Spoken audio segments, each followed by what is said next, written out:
Hi, my name is Daphne, and there is a solar eclipse happening today. I guess the full solar eclipse for my area, which is Ohio, Zone 6B. Not that it matters for a solar eclipse, but right now it is around 2 o'clock, and we are waiting to see how it will look. I think the full eclipse is between 3 and 3:18. So I've been like taking some photos through the glasses and looking up, and you can see it. It's so cool how it's happening. It's actually like the moon is coming from the bottom. Anyway, I digress. Outside of being out here just to see the solar eclipse, I'm gonna bring the little man out here because I think this might be the only one in his lifetime that he'll see as well. A full eclipse anyway.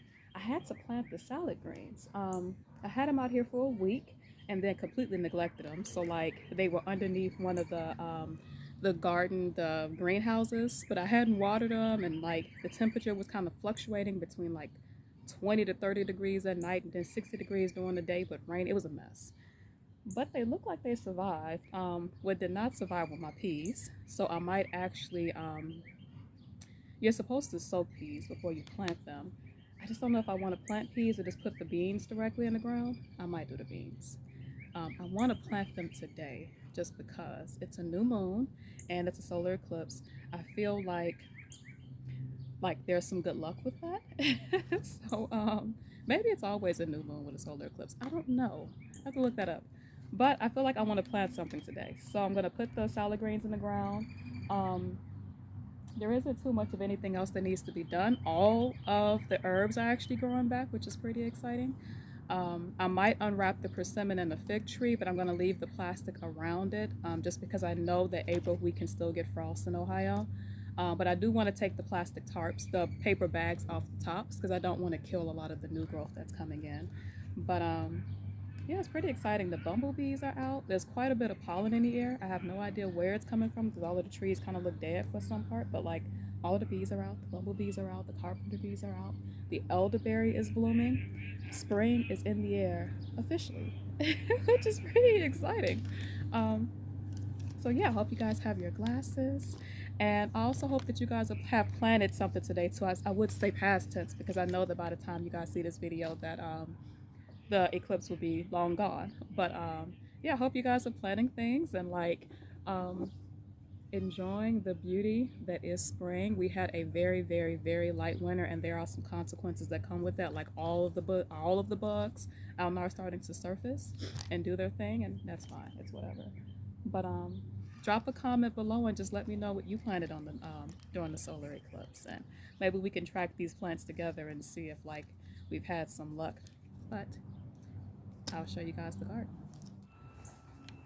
All right, so day of the bona fide eclipse. Like I said, I kind of neglected these plant starts as the weather was so inconsistent, but they don't look, they actually look like they've grown quite a bit since I put them out here. I do need to water them after I put them in the ground, but we have the only scarlet kale that came up. I don't know if you hear that behind me. There's a squirrel sounding off an alarm because there's two hawks just kind of sitting really still. It's creepy. I'm gonna have to show it to you guys. But there's some Mizuna. There is some more kale here that actually did really well. Some Marvel 4 here, and here I think that's a Marvel 4 as well. Some Merlot and some Paris Island here, and that's a kale. Actually, I think these were supposed to be Paris Island too, but I think the seeds cross mixed or something because I have a lot of Merlot. I have 2 Paris Island and a bunch of kale and Mizuna, and that kind of sucks, but yeah, I can just plant these out separate. It'll be fine. But the Merlot is from Save Seeds. I'm actually pretty impressed with that. So yeah, we'll plant these out because I just think it's a good idea. And then over here with the blueberry plant, we actually do have them sprouting some leaves here. Although like this one doesn't look as full as the other one, just because it sustained some damage when the people came down to cut the trees down. And also this entire area back here was flooded. So, you know, blueberry plants like their roots dry. And while the roots are actually above the soil line, it did get kind of wet back here, although it is all dry. Look at that.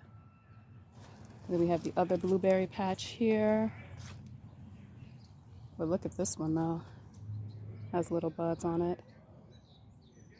Like this one is actually budding where that one just has leaves. I don't know how many blueberries we're gonna get from that one this year, but it's okay. So I'm actually contemplating purchasing another one, moving this mint somewhere else and just putting another blueberry bush here. But all of the mint, all of the chocolate mint is actually starting to come back. Look at that. This isn't mint, this is purslane, which I don't want to take root in here.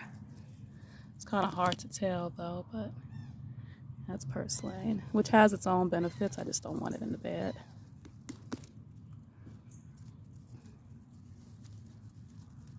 Definitely time to do some weeding. And the problem is I can't really mulch this bed because I'm afraid of suffocating out the mint. And lemon balm, I just haven't cut these back as of yet because I don't want the cat to make this bed another pooping spot. I don't think they will though. I actually don't think the cats like the smell of lemon balm. But look at that. I think this one I had to purchase last year because it didn't decide to come back last year. But it came back this year, came back strong. It smells wonderful.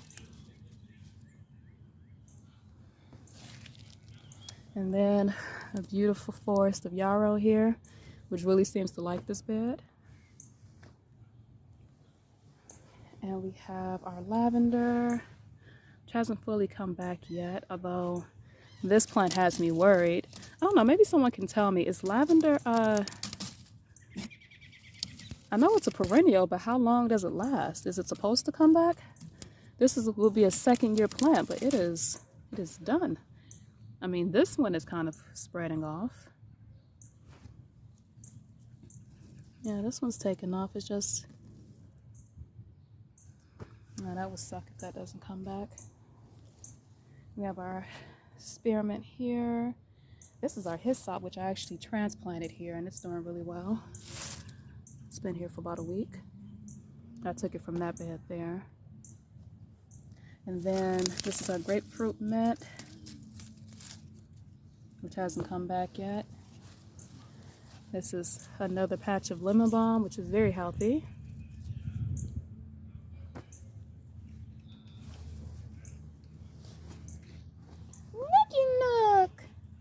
Look at this. I don't know what this is. This might be grapefruit mint right here. Hi, Nikki. Here, you want your glasses? Yeah. You gotta wear your glasses. Hold up. You gotta look up. Here's your glasses. You're a cool little dude. Now you look up. What do you see? The moon. It's the moon and the sun. Wow.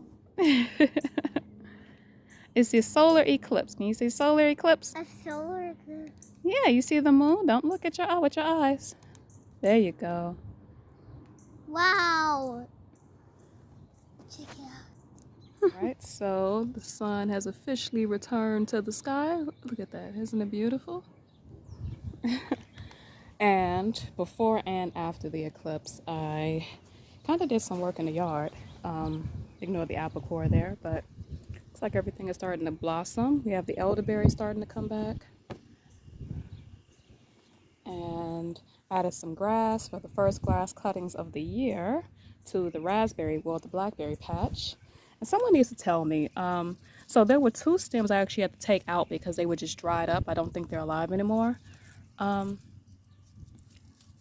Like, does blackberry just, like, how long, like, what is the lifespan of a blackberry plant, I guess I should say? Because this thing is huge. It's all the way over. I just hope that it's not just completely dying on me. I do see some new sprouts coming out right here and right here. There's another one here. And I think further down I saw some red sprouts as well down here. Maybe it is reproducing itself. I was worrying it was dying on me. There's a small one right there, right next to the ivy. And the strawberries I left alone this year, and they are doing absolutely wonderful.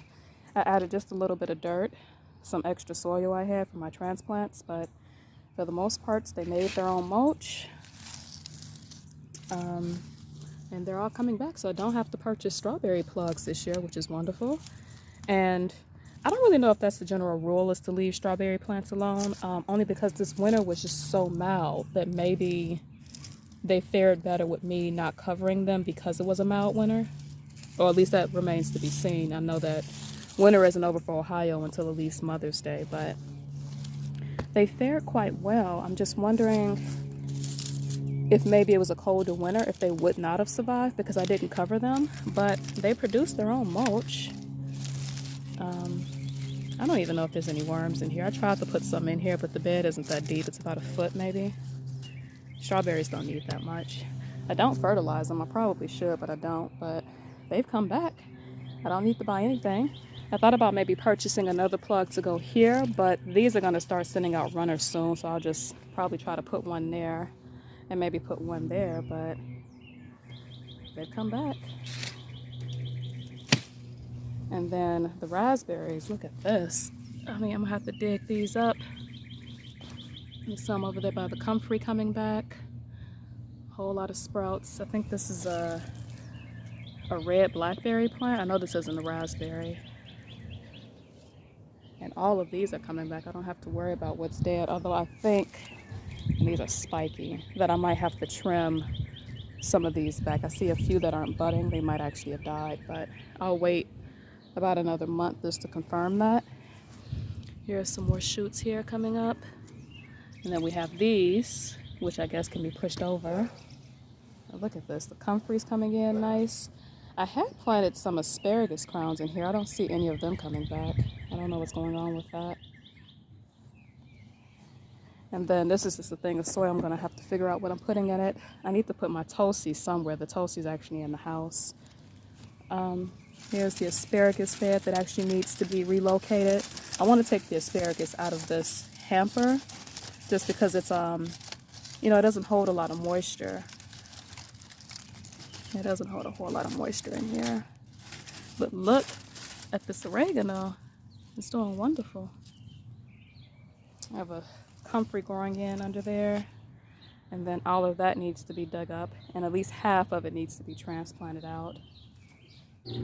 And then I just basically stuck some elderberry cuttings in the bucket, and they are actually starting to root out as well. So I am going to try to get rid of these, like 2 for $20. Bless me. It is a mixture of elderberry. There's American elderberry, and then there's 2 others that I ordered from Ison's Nursery. I'll post a comment as to what the other 2 are. At this point, I don't really know what they are anymore. But someone that grows elderberry, let me know. Is this a sign of disease here? This little hole, or like maybe a worm? Because I've actually cut the elderberry all the way back until like it looked more like this. But this is actually, it just looks like I know that I had bagworms last year, and I'm wondering if maybe the larvae from those kind of take root, like this one here, for example. Like, I don't know, is something eating those, or just it's a natural process? Because if it is, I will be throwing those out. I don't want to cultivate anything that has disease, especially not if I'm wanting to like sell them to people. But yeah, this is the April garden so far.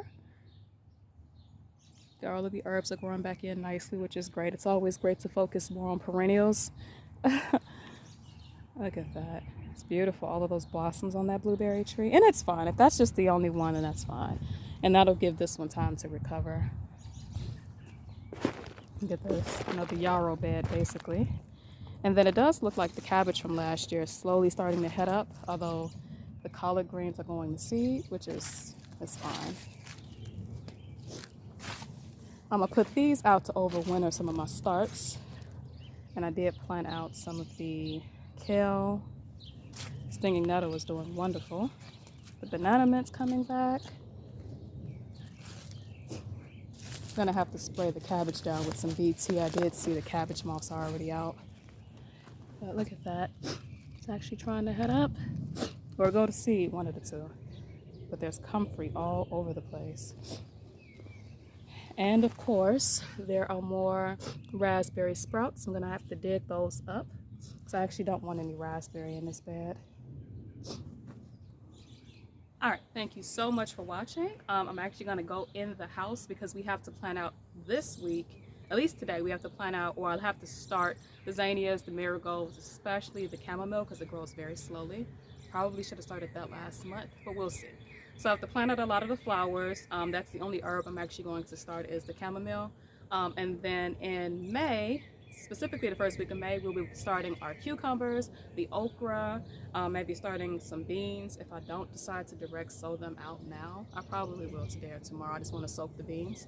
But yeah, I'll be starting out some of the things that you can technically direct sow. You can direct sow okra, you can direct sow the cucumbers, the sunflowers, but I feel that I get a better, they're better established if I can start them in the house and then just plant them out. I get a head start, especially if the weather gets a little weird. So I'll be starting those in May, but today we'll be starting our flowers. I'm gonna run inside.